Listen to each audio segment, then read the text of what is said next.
నిజామాబాద్ జిల్లాలో ఎమ్మెల్సీ కవిత పర్యటించారు. ఈ సందర్భంగా పలు కుటుంబాలను పరామర్శించారు. ఆర్థిక పరిస్థితి తెలిసి తెలియక హామీలు ఇచ్చామని స్వయంగా అసెంబ్లీ స్పీకర్ అన్నారని ఎమ్మెల్సీ కవిత తెలిపారు.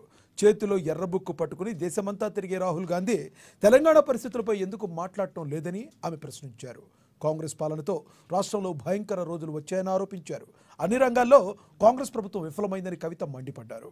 కాంగ్రెస్ పాలనతో తెలంగాణ 10 ఏళ్లు వెనక్కి వెళ్లే దుస్థితి ఏర్పడిందని, అబద్ధాలతో సీఎం రేవంత్ రెడ్డి కాలం వెళ్లదీస్తున్నారని విమర్శించారు.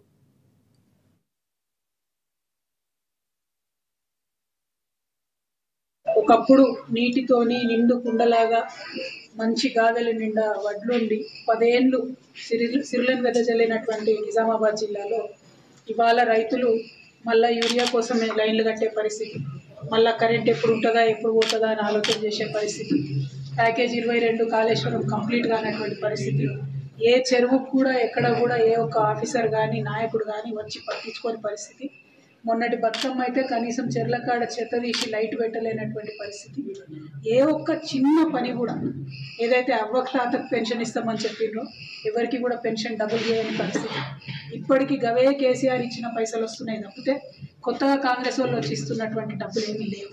ఇవాళ బీడీ కార్మికులు చాలా పెద్ద ఎత్తున ఉంటారు నిజామాబాద్ రూరల్ నియోజకవర్గంలో, వాళ్ళందరూ కూడా అడుగుతూ ఉన్నారు ఇదేం పరిస్థితి, మరి ఇది ఎక్కడిది, మాకు పెంచుతామని చెప్పి పెంచలేదేంటి.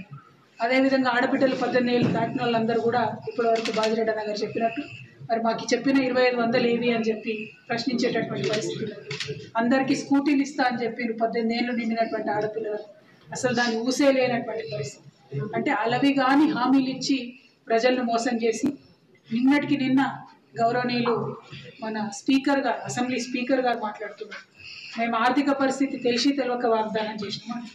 మరి ఒక బాధ్యత కలిగినటువంటి పార్టీ, 130 ఏళ్ళ చరిత్ర ఉన్నట్టు చెప్పేటటువంటి పార్టీ, వాళ్ళ అధ్యక్షుడేమో పాపం తెల్లారి లేస్తే మరి రాజ్యాంగం అని ఒక ఎర్ర బుక్ పట్టుకొని తిరుగుతూ ఉంటాడు. మరి అటువంటి పార్టీ వారు ఎట్లా మోసం చేస్తారు ప్రజల్ని? 18 వయసు దాటినటువంటి ఆడపిల్లలకు ఇంట్లో ఉన్న కూరలకు చిరకాయలకు ఇలా బద్దాలు